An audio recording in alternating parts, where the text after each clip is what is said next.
یہ آپ نے تو سن رکھا ہے کہ یہ معجزہ ہے اور یقیناً معجزہ، اس میں کوئی شک نہیں۔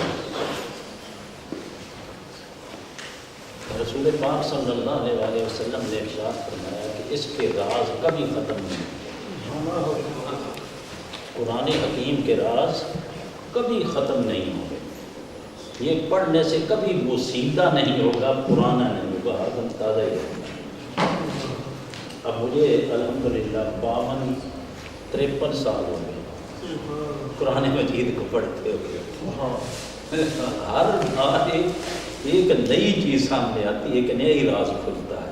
خالی پڑھنے میں معرفت کے اور انوار و تجلیات بات اگلی ہے، خالی جو لفظ آدمی پڑھتا ہے اس کے اندر بڑے بڑے راز کھل جاتے ہیں۔ پڑھتے پڑھتے آدمی ایک سے جا رہا ہے کسی اور صورت میں، کسی اور سپارے میں، کسی اور طرف نکل گیا، سوچتا ہے کہ نہیں میں کسی اور سمت نکل گیا، وہ پھر پلٹ کے آتا ہے۔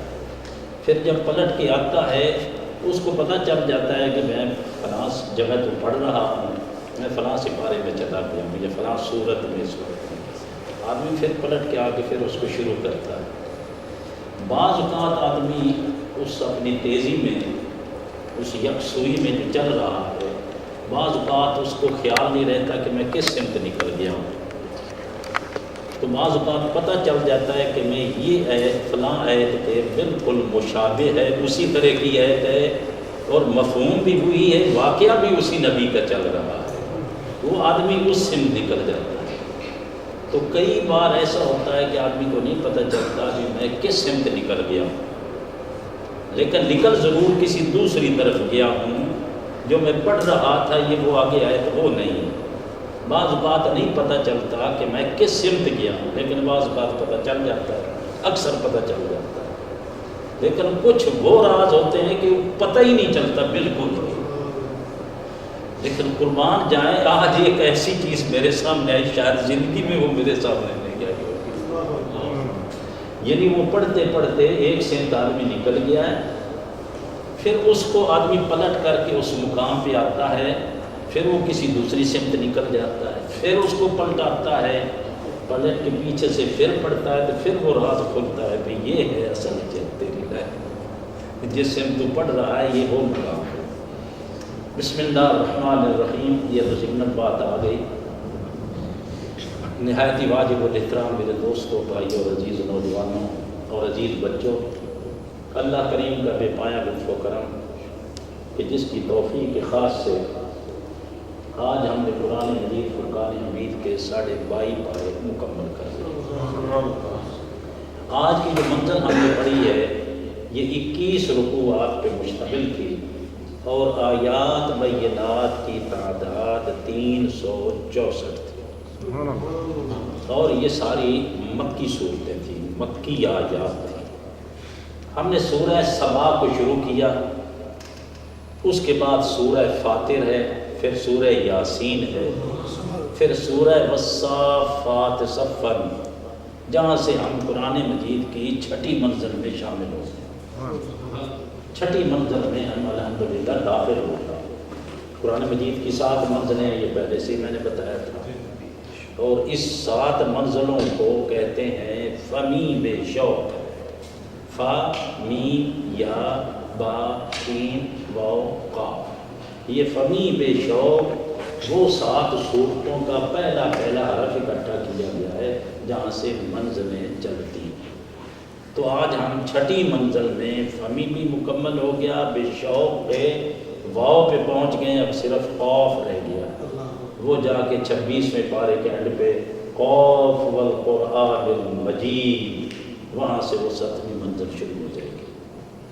سورہ سبا جہاں سے آج ہم نے منزل کو شروع کیا، اللہ کریم نے اسے اپنی حمد و ثنا سے شروع کیا کہ جو کچھ زمینوں میں ہے، آسمانوں میں، ہر میری ہی حمد کر رہا ہے، ہر چیز کا میں خود ہی مالک ہوں، میں ہر ایک شے کی خبر بھی رکھ رہا ہوں، جو کچھ زمین میں جاتا ہے وہ بھی جانتا ہوں، جو کچھ زمین سے نکلتا ہے وہ بھی جانتا ہوں، جو کچھ آسمانوں کی طرف اٹھایا جاتا ہے جیسے تمہارے اعمال وغیرہ وہ بھی جانتا ہوں، جو کچھ اوپر سے اتارا جاتا ہے وہ بھی میں جانتا ہوں، یہ سارے میرے پاس ہیں۔ دیکھو میرا ایک بندہ ہے، نام اس کا ہے داؤد، اس کا ایک بیٹا تھا، نام اس کا تھا سلیمان۔ یہ دونوں بڑے میرے فرما بردار بندے تھے، ان کو میں نے حکومتیں بھی دے رکھی تھی، علم بھی دیا تھا، نبوت بھی عطا کی تھی، حکومتیں بھی عطا کی تھی۔ یہ حکومتیں بھی کر رہے ہیں، علم بھی ہے، نبوت بھی ہے، سارے سلسلے ہیں کائنات کے، جنوں پہ بھی بادشاہی ہے، انسانوں پہ بھی ہے، پرندوں پہ بھی ہے، ہواؤں میں بھی ہے، چیونٹیوں پر بھی ہے، ارے پرندوں پر بھی، ہر شے پر ان کی بادشاہی ہے۔ لیکن مجال ہے کہ میرے ذکر سے ایک لمحے کے لیے غافل ہو جائے، میرا ذکر بھی ساتھ جاری رہتا ہے۔ یہ جو میرا بندہ ہے نا داؤد، اس کو میں نے نبوت بھی دی، رسالت بھی دی، بادشاہی بھی دی، اور اس کے ہاتھوں میں لوہے کو میں نے موم کر دی۔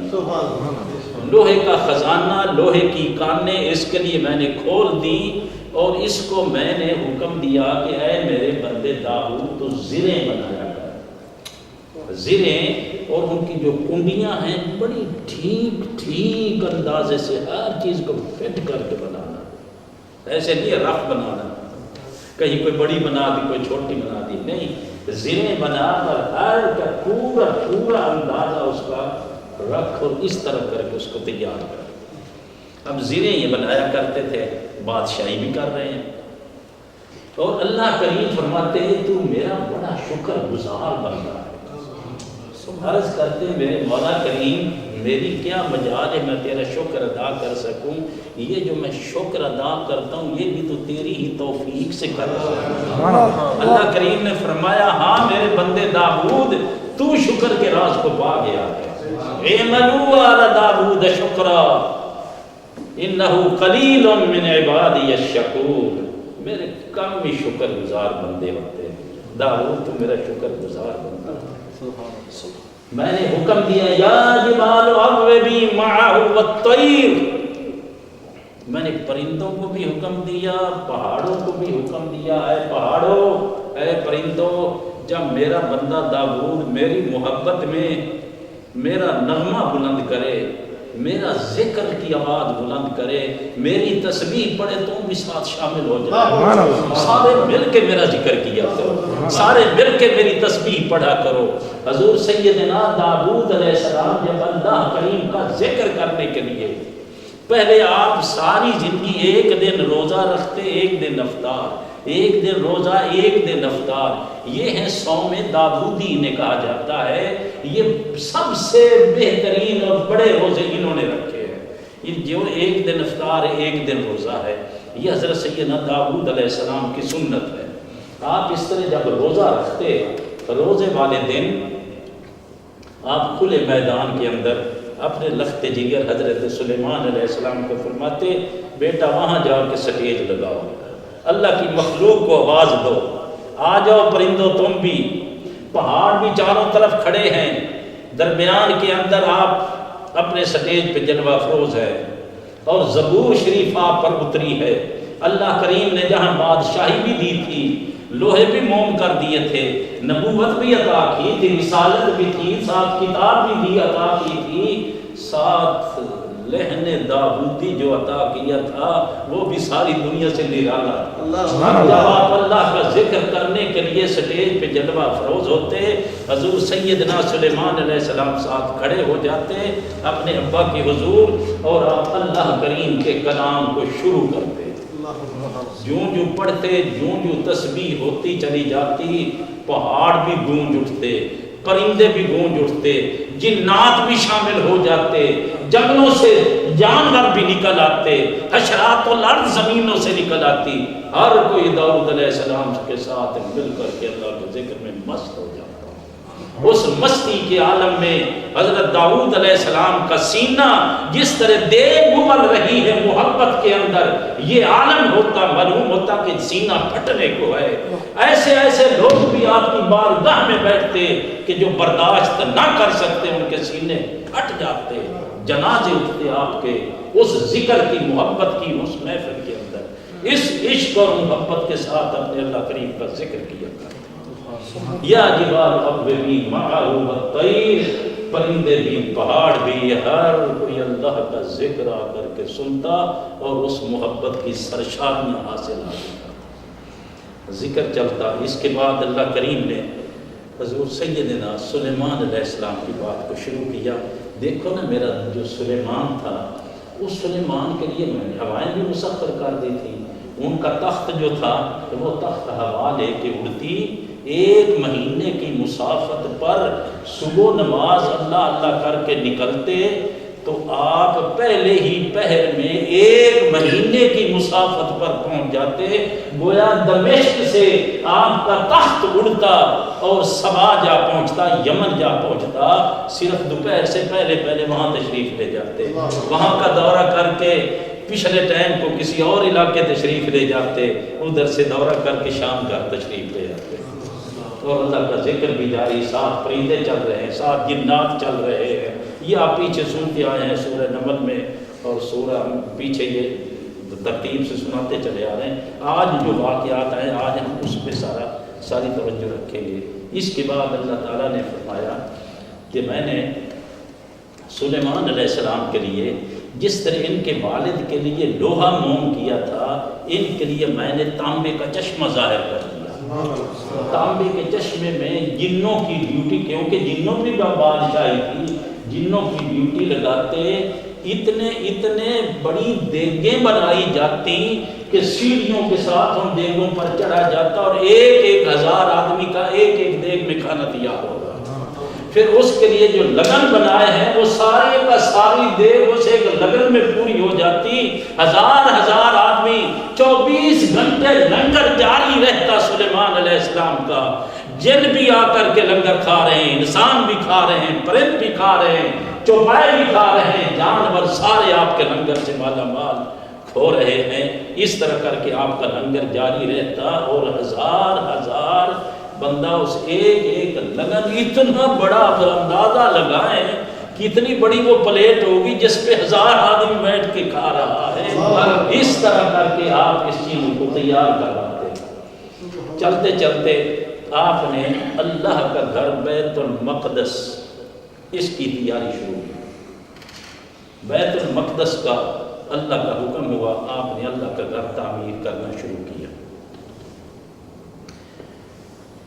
آپ ایک بلوری، ایک شیشے کا ایک حجرہ جس کے اندر آپ اللہ کی عبادت میں کھڑے رہتے، آسا مبارک ہاتھ میں ہوتا، ہاتھ میں لے کر کے اللہ کے ذکر میں آنکھیں بند کر کے مست رہتے، اور جلال کا یہ عالم تھا حضرت سلیمان علیہ السلام کا کہ جنات شیشے سے بھی دیکھتے تھے تو مارے ڈر کے، مجال ہے کہ کوئی جن آگے پیچھے کہیں ہو جاتا یا کوئی جن ہے کہ نافرمانی کرتا، وہ بھی کام میں جتے رہتے اور لگے رہتے۔ جو ڈیوٹی جتنے ٹائم کی ہوتی تھی ہر جن ایک لمحے کے لیے غفلت نہ کرتا۔ آپ اپنے اصحاب پہ کھڑے ہیں، اللہ کریم نے اسرائیل علیہ السلام کو بھیجا کہ میرے بندے کو لے آ میرے پاس۔ اسرائیل سے آپ فرماتے ہیں، اسرائیل میں تو اپنے مالک سے ملنے کے لیے ترس رہا ہوں، ضرور جانا چاہتا ہوں، یہ سرکش جنات ہیں، اگر میرا وصال ہو گیا تو یہ کام یہی رک جائے گا، اب اس کا کیا بنے گا؟ اللہ کریم نے پیغام بھیجا، میرے سلیمان تو میرے پاس آ جا، دیکھ میں کرتا کیا ہوں، یہ کام انہی سے کروا دوں گا آپ کو۔ حضرت سلیمان علیہ السلام آسے پہ کھڑے ہیں، ٹیک لگا کے اللہ کریم نے جان اپنے پاس بلا لی، روح حضرت سلیمان علیہ السلام کا تشریف لے گیا۔ آپ اسی طرح آسے پہ پورا سال کھڑے رہے، نہ کپڑا میلا ہوا، نہ آپ نیچے تشریف لے آئے، نہ جسم میں کوئی کسی قسم کی بھی کوئی ہوتا ہے کہ تبدیلی آئی۔ ارے وہ 309 سال پیچھے اصحاب کہف پر جو لیٹے رہے تھے ان میں تبدیلی نہیں آئی، وہ تو پھر بھی ولی تھے، یہ تو نبی ہے، ان میں تبدیلی کاہے کو آئے گی؟ اللہ کے پیارے حبیب صلی اللہ علیہ وآلہ وسلم نے فرمایا، مسلم شریف کی حدیث ابن حبان نے اسے لکھا ہے، ارے اس کو ابن ابی شیبہ نے لکھا ہے، اس کو امام ترمذی نے لیا ہے، امام ابن ماجہ نے اس حدیث کو لیا ہے، امام بخاری نے اس حدیث کو لیا ہے، ان اللہ حرم علی الارض ان تاکل اجساد الانبیاء یہ مجال نہیں مٹی کے وہ کہ نبیوں کے جسم کو کھائے. نبی کا جسم زندہ ہے اسی طرح جس طرح دنیا میں زندہ رہا تھا. ایک لمحے کے لیے اس کا کفن تک نہیں میلا اللہ کریم ہونے دیتا. ارے 300 سال اصحاب کہف سوئے رہے, ان کا کوئی کفن میلا ہوا, کوئی کپڑا میلا ہوا, کوئی کپڑا پھٹا, کوئی حجامت ان کی بڑی نہیں. 300 سال کے بعد اٹھے تو اسی طرح تازہ تھے. عزیر علیہ السلام پیچھے آپ سنا ہے تیسرے پارے میں 100 سال لیٹے رہے, اسی طرح اٹھ کھڑے ہوئے. تو حضرت سلیمان علیہ السلام 1 سال کے لیے اصحاب تشریف رکھی, وہ جنات کاموں میں جتے رہے. لاٹھی کو نیچے سے دیمک لگا, دیمک نے لاٹھی کھائی, لاٹھی آپ کا بوجھ برداشت نہ کر سکی, لاٹھی گری, آپ نیچے تشریف لے آئے. جنوں کو اس وقت خبر لگی کہ جس وقت آپ نیچے تشریف لے آئے کہ یہ کیا ہو گیا, جو دیکھا تو آپ کا تو وصال ہو چکا تھا. اس وقت ان کا نشہ ٹوٹا جنوں کا کہ ہم غیب کو جانتے ہیں.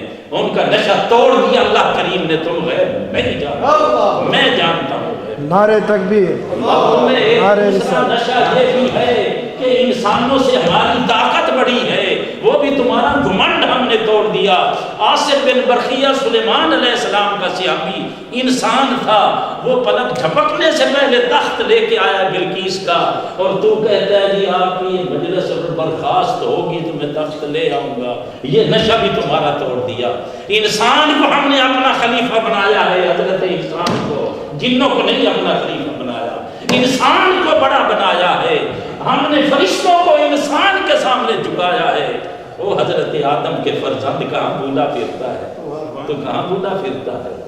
تو آج جنوں کا سارا کہتے ہیں کہ اس کو جن پڑ گئے, مجھے جن پڑ گئے, اس کو جن پڑ گئے. اللہ کے بندے, جنوں کا کیا کام ہے تجھے پڑھے؟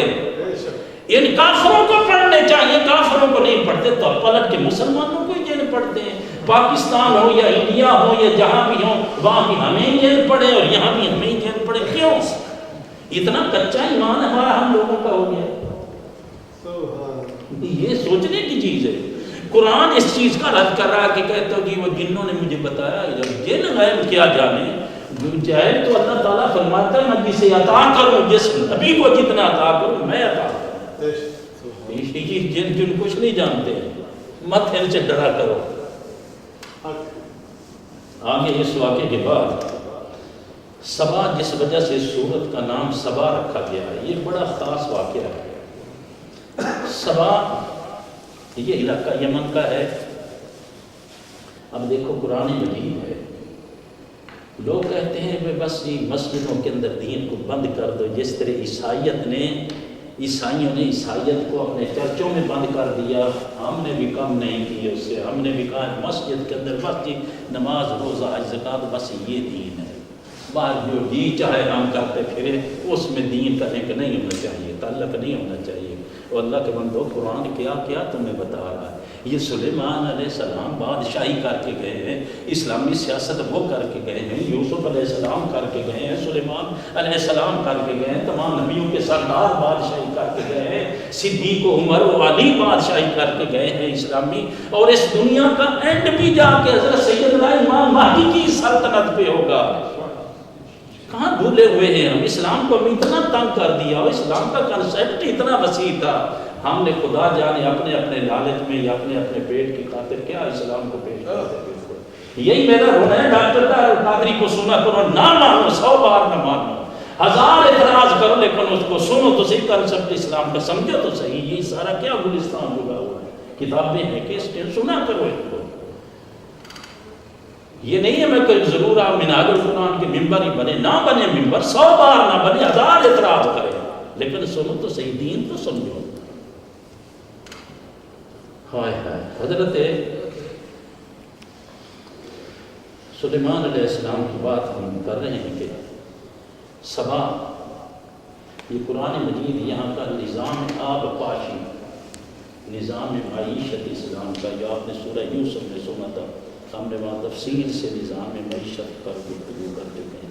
اب نظام آب پاشی کو دیکھو, قرآن بیان کرو, یہ سورہ سبا, اس کی ہر تفسیر اٹھا کے دیکھیں. ہائے ہائے. یہ ایک ڈیم تھا, اور ہزاروں سال پہلے اسلام کی یعنی آمد یہ رسول پاک صلی اللہ علیہ وسلم کی آمد سے پہلے کا واقعہ، جسے قرآن بیان کرتا ہے سورہ سبا میں کہ یہ ایک ڈیم تھا سبا کے علاقے، یمن کے علاقے، صنعا کے علاقے، پہاڑوں پر بڑی بارش ہوتی اور پانی سارا ادھر ادھر ضائع ہو جاتا ہے۔ کیا اس وقت کیا گیا کہ ایک ڈیم بنایا گیا کہ وہ پہاڑوں کا پانی جو ہے اس کو بہت بڑے ڈیم میں جمع کرتا ہے۔ اس ڈیم کے 3 دہانے بنائے گئے، پانی جب جتنا اونچا ہوتا بھر جاتا تو اوپر کا دہانہ کھول دیا جاتا، لیول اور نیچے آ جاتا تو درمیان والا دہانہ کھول دیا جاتا، لیول اور نیچے آ جاتا تو تیسرا نیچے والا دہانہ اس کا کھول دیا جاتا۔ اس ڈیم کے آگے پھر ایک اور جھیل بنائی گئی، اس جھیل سے 12 نہریں نکالی گئی۔ یہ نظام عباسی اسلام ہزاروں سال پہلے بیان کر رہا ہے۔ اب اس سے بہتر کوئی ہے نہیں سامنے، بڑا ڈیم ہے، اس سے 3 دہانے بنائے گئے ہوں، اس سے پانی آئے ایک جھیل میں، اس جھیل سے 12 نہریں نکل رہی ہوں، دور دور تک یمن سے لے کر کے یہ جو آج سارا مڈل ایسٹ ریگستان ہے، یہ ریگستان نہ تھا، یہ ریگستان نہیں تھا، یہ بہت سرسبز علاقہ تھا۔ ہر تفسیر اس کو لکھتی ہے کہ یمن سے لے کے شام تک یہ ہزاروں میل یہ قافلے جو چلتے تھے، اتنے باغات اور سرسبز اور اتنی آبادیاں تھیں رستے کے اندر کہ لوگ ایک آبادی سے نکلتے تو اگلی آبادی کو منڈیر نظر آنے شروع ہو جاتے، ایک شہر سے قافلہ نکلتا تو اگلا شہر نظر آنے لگ جاتا، جگہ جگہ سرائے بنی ہوئی ہیں، ہوٹل بنے ہوئے ہیں، پارک بنے ہوئے ہیں، اور بڑے مزے سے دنیا یہ سفر کرتی تھی۔ جب یہ ڈیم کا پانی دور دور تک وہ نہریں سیراب کر رہی تھی، اس طرح کی نفیس ترین آب و ہوا اور آکسیجن اتنی صاف ستھری کہ مچھر اور مکھی بھی نہیں دیکھنے کو ملتی تھی، یہاں تک تفسیریں لکھتی ہیں۔ اور اتنے میوہ جات تھے، اگر سر کے اوپر آپ نے کوئی برتن اٹھا لیا، آپ صرف گزرتے جا رہے ہیں، اس کنارے سے اس کنارے گئے ہیں، آپ کو پھل توڑنا نہیں پڑتا تھا، تیرا برتن ایسے ہی بھر جاتا۔ یعنی اتنا عظیم یہ وقت تھا۔ اور آپ جانتے ہیں جب دنیا آتی ہے نا دوستو، یہ ہر نبی کے ساتھ ایسا ہوا، یہ پوری تاریخ انسانیت ہی کچھ بتاتی ہے۔ یہ دنیا کی کبھی بھی دنیا نہ رب سے مانگو، دنیا کی بھلائیاں مانگو، یہ دنیا تباہ کر کے رکھ دیتی، یہ سانپ اور بچھو ہے دنیا، یہ ڈس لیتی ہے، پہلے اس کا منتر سیکھ پھر اس کو ہاتھ لگا۔ یہ دنیا تو بگاڑ دیتی ہے، انسان کا دماغ بگاڑ دیتی ہے۔ دنیا جتنی زیادہ آئی اس طرح مزاج بگڑتے چلے گئے، مزاج بگڑتے چلے گئے، دنیا ہی دنیا، دنیا ہی دنیا آتی گئی اور مزاج لوگوں کے بگڑتے گئے۔ 13 انبیاء کرام علیہ السلام تفسیریں لکھتی کہ اس قوم کی طرف ایک ہی نہ مانی قوم ہے۔ ہر نبی نے نعمت رب کی یاد دلاتا، وہ کہتا نعمتیں ہوتی کیا، یہ تو سارا کچھ ہمارا اپنا ہے، تو تیرے رب کی نعمتیں کہاں؟ اپنے رب سے کہو اپنی نعمتیں واپس لے لے، ہمیں اس کی نعمتوں کی ضرورت ہی نہیں ہے۔ اتنی دیدہ دلیری اس قوم کی، اتنی جہالت چھا گئی۔ تو یہ دنیا، اللہ تعالیٰ سے خیر کی دنیا مانگو، بھلائی کی، ربنا آتنا فی الدنیا حسنہ، مولا کریم دنیا کی بھلائیاں عطا فرما۔ اگر تو دنیا تیرے پاس بڑھ رہی ہے، زیادہ زیادہ آ رہی ہے، اور تو اللہ کے ذل جھکتا جا رہا ہے، تیرے اندر تکبر اور فخر اور غرور نہیں، تیرے اندر عاجزی آ رہی ہے، تو اللہ کے راہوں سے خرچ کر رہا ہے، عوام پر خرچ کر رہا ہے، فلاح و بہبود کے کام کر رہا ہے، معاشرے پر خرچ کر رہا ہے، ادھر سے آئی ادھر خرچ، ادھر سے آئی ادھر خرچ کر رہا ہے۔ اس دل کے مکان کو خالی اس کی محبت سے اگر تو نے رکھا ہوا ہے، ارے بھلے تو اربوں خربوں میں کھیلتا چلا جا، تجھے کوئی ڈر نہیں، کوئی خطرہ نہیں۔ اس کا گر یہ ہے، اس کو خرچ کرو اللہ کی راہ پہ، خرچ کرنا اس کا گر ہے۔ اگر خرچ نہیں کرو گے یہ سانپ اور بچھو سے کم نہیں. سانپ اور بچھو تو لڑا تو تیری جان جائے گی، یہ تیرا ایمان بھی ختم کر دیتی ہے. یہ اتنی ظالم دنیا. پیچھے قارون کا واقعہ نہیں سنا آپ نے سورہ انعام کا اس میں سورہ قصص میں؟ اللہ تعالیٰ پناہ دے، اللہ تعالیٰ اس کی محبت سے پناہ دے کہ بہت بہت اس سے دوستو جتنی دنیا آپ کو اللہ تعالیٰ نے یہاں دی ہے اللہ تعالیٰ کا شکر ادا کیا کرو. جتنا شکر ادا کرو اتنا کام. ہوا یہ اب دیکھو مزاج دیکھو عمرا کے، یہ ہمیشہ دنیا میں عذاب جب بھی تباہی آئی ہے کبھی غربا کی وجہ سے نہیں آئی، عمرا کے ہی کرتوتوں کی وجہ سے تباہی آئی. ہر نبی کی مخالفت کبھی غریبوں نے نہیں کی، امیروں نے ہی کی ہے، انہی کی وجہ سے ہی تباہی نہیں ہے. یار اتنی پوری تاریخ بڑی بڑی قرآن کا ایک ایک صفحہ یہ چیزیں بتا رہا ہے، ہم پھر کس بھول میں رہتے ہیں؟ اب دیکھو بھی 13 نبی آئے ہیں. اب ہوتا کیا تھا کہ لوگ چلے ہیں یمن سے قافلہ چلا، اس نے جانا ہے شام، اور شام اس میں غریب بھی اسی طرح جا رہا ہے، مزے لوٹتا جا رہا ہے، امیر بھی لوٹتا جا رہا ہے. امیر کہتے ہیں یار یہ کیا مزہ ہوا، یہ تو امیر غریب کی تمیز ہی کوئی نہیں ہے، یہ تو نہیں اچھا نظام، یہ تو ایسا نہیں ہونا چاہیے. غریب بھی ہمارے ساتھ اسی طرح چلیں، وہ بھی مزے لوٹیں سفر کے اور ہم بھی لوٹیں، تو یہ دیکھو کوئی بات نہ ہوئی نا. غریب کسی کو غریب ہونا چاہیے، ان کو غریب کرو، قوم کو غریب کو بھوکا مارو. کس طرح؟ انہوں نے نبیوں کی جب مخالفت کی، انہوں نے کہا دیکھو جی آپ میں ہمیں تبلیغ کر رہے ہیں، بات یہ ہے کہ ہم یہاں سے چلتے ہیں شام کو، راستے میں ایک شہر سے نکلتے ہیں شہر نظر آ رہا ہے، ایک جگہ سے نکلتے ہیں پارک نظر آ رہا ہے، وہاں سے نکلتے ہیں سرائے نظر آ رہی ہے، وہاں سے نکلتے. یہ مزہ تھا سفر کا کوئی نہ ہوا نا. شہر ہوں، آبادیاں ہوں، بڑی دور دور آبادیاں ہوں، ہمارے اونٹ چلیں ریگستانوں میں چلیں، دور دور جا کے کہیں پانی کوئی چیز ملے.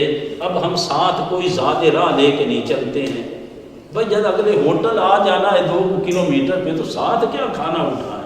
آگے ہوٹل آ رہے ساتھ کھانے کا بوجھ کیوں اٹھائے پھرے؟ جہاں موج آئی کھایا کریں گے. وہ ان کی نیت یہ ہے کہ آبادی نہیں ہونی چاہیے، دور دور جو ہے وہ ہوٹل ہونے چاہیے، اونٹوں کو سفر کرنا پڑے، زیادہ راہ ساتھ ہو، پھر پتہ چلے بھی امیر اپنے ساتھ اتنا کچھ رکھ سکتے، غریب کے پاس یہ نہیں ہے. ہم ایسا چاہتے ہیں. رب کریم کی بھی غیرت پھر جب آ گئی، بات مکمل ہو گئی، اہتمام حجت ہو گیا، نبی سمجھا چکے، لے اپنے رب کو کہ اپنے نیم چلے جا.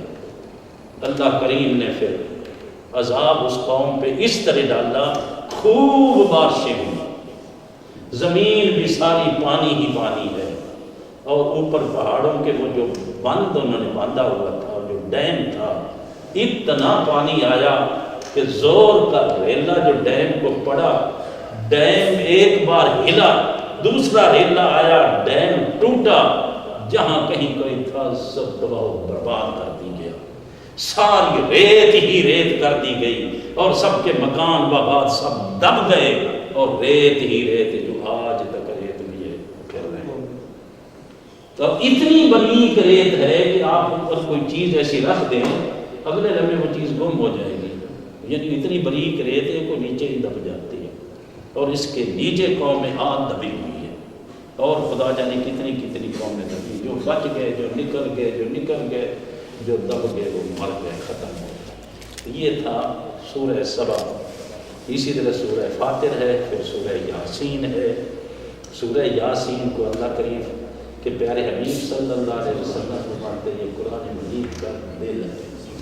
جس طرح ہر شے کا ایک مرکز ایک دل ہے، اسی طرح قرآن مجید کا یہ دل ہے. جو اس کو ایک بار پڑھے 10 بار قرآن مجید ختم کرنے کا ثواب ہے. سورہ یاسین جو جمعے کے دن ایک بار اس کو تلاوت کر لیتا ہے، اس کے اندر ایک بڑے عجیب عجیب واقعات ہیں. پھر آگے سورہ الصافات ہے، اس کے جو آخری 3 رکوع ہیں، قربان جائیں ہر نبی کا تذکرہ اتنا درد بھرا تذکرہ ہے. حضرت ابراہیم خلیل اللہ کی بات چلتی ہے، وہ نمرود کے اس بت خانے میں پیچھے آپ سنا ہے 17ویں پارے میں داخل ہوتے ہیں، داخل ہو کے آپ کے ہاتھ میں جو وہ وسولہ تھا یا گینتی تھی جس سے آپ نے ان کے چکنا چور کیے ہیں سارے بت اس بت خانے میں، آپ داخل ہوتے فرماتے ہیں بتوں سے بات کر رہے ہیں۔ قرآن مجید یہاں اس طرح بیان کرتا ہے فَقَالَ أَلَا تَأْكُلُونَ مَا لَكُمْ لَا تَنطِقُونَ، تو تمہارے سامنے اتنے کھانے پڑے ہو کھاتے کیوں نہیں؟ تو تم بات کیوں نہیں کرتے ہو؟ یعنی بتوں سے مقصد کیا ہے؟ اتنے پاگل قوم کو سمجھایا جاؤ انہیں خدا بنایا ہوا ہے، بس چکنا چور کر دیا مار مار کے ان کے توڑ تاڑ کے۔ تو ایک بڑے کو چھوڑا، وہ جو پیچھے آپ 17ویں پارے سورۃ القیامہ میں سنا ہے وہ سارا واقعہ۔ پھر اللہ کریم نے آپ کو اولاد عطا کیا، وہاں سے ہجرت کر گئے، بابل سے، عراق سے فلسطین تشریف لے گئے۔ فلسطین سے پھر اللہ کریم نے آپ کو 2 فرزند عطا کیے، وہ بھی بوڑھے جب ہو چکے تھے۔ یہ بھی معجزہ تھا حضرت اسماعیل کی پیدائش۔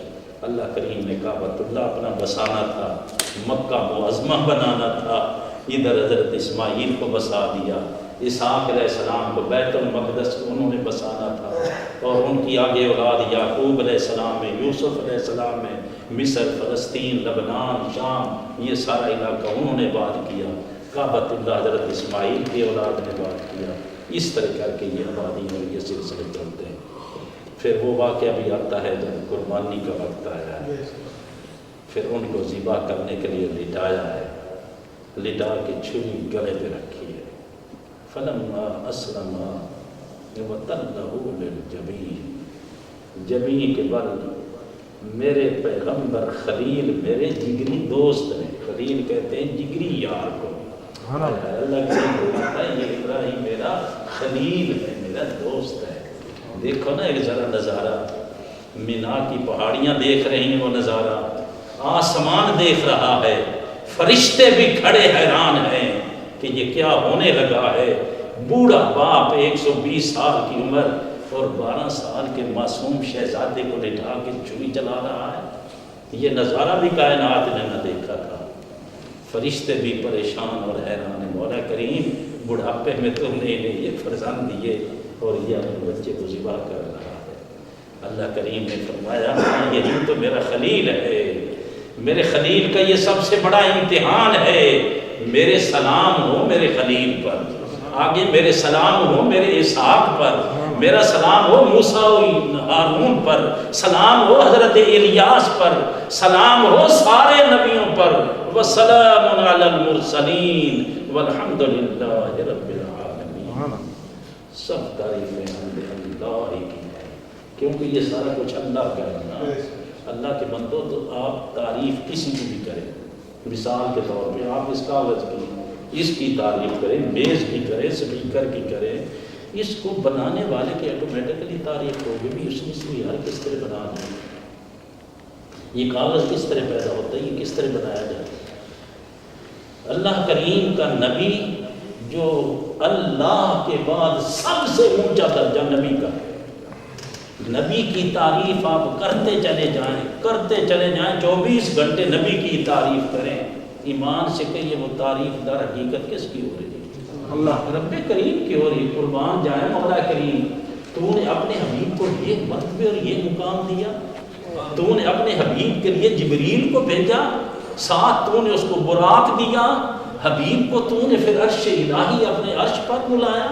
مولا کریم قربان جائے یہ تیرا حبیب، تو نے اتنی طاقتوں کا مالک بنا دیا کہ درختوں کو حکم کرتے وہ بھی سلام پڑھتے آپ کی بارگاہ میں جھک جاتے۔ مولا کریم یہ تیرا حبیب ہے کہ تو نے داؤد علیہ السلام کے ہاتھ میں لوہا موم کر دیا، تو نے سلیمان کو سارے جہانوں کی بادشاہیاں عطا کر دی، پرندوں درندوں پر بھی ان کی بادشاہی ہے۔ مولا کریم قربان جائے تیری عظمتوں پر، وہی سارے نبیوں کے تذکرے پڑھتے چلے جائیں، حقیقت میں تعریف کس کی ہے؟ اللہ کریم کے کیوں سمجھ نہیں آتی لوگوں کو، کیوں سمجھ نہیں آتی لوگوں کو اس چیز کی؟ نہیں جی کوئی توحید کی بات کرے، نہیں کوئی اللہ کے بندے یہ توحید نہیں تو ہے کیا؟ والحمد للہ رب العالمین، سارے نبیوں پر سلام پڑھو، سب نبیوں پر سلام ہو، اور پھر یہ ساری کی ساری تعریفیں اللہ کریم کی۔ اللهم صل وسلم على حبيبك خير الخلق كلهم يا رب بالمصطفى بلغ مقاصدنا فاغفر لنا ما مضى يا واسع الكرم ربنا آتنا في الدنيا حسنة وفي الآخرة حسنة وقنا عذاب النار اللهم نور قلوبنا بنور القرآن وزين أخلاقنا بالقرآن ونجنا من النار بالقرآن اے ہمارے پالنے والے ہمیں نور قرآن سے ہمارے سینے معمور فرما ہمارے گھروں کو نور قرآن سے معمور فرما ہماری اولادوں کے سینے نور قرآن سے آباد فرما الہی اخلاق قرآن سے ہمیں مالا مال فرما الہی ہمارے بزرگوں کی قبروں کو نور قرآن سے اور رمضان سے منور فرما الہی ہم سے جو کوتاہیاں ہیں درگزر فرما رب اغفر وارحم وانت خیر الراحمین سبحان ربک رب العزة عما يصفون وسلام على المرسلين والحمد لله رب العالمين وصلى الله تعالى على النبي الأمي وعلى آله واصحابه وعلى بيته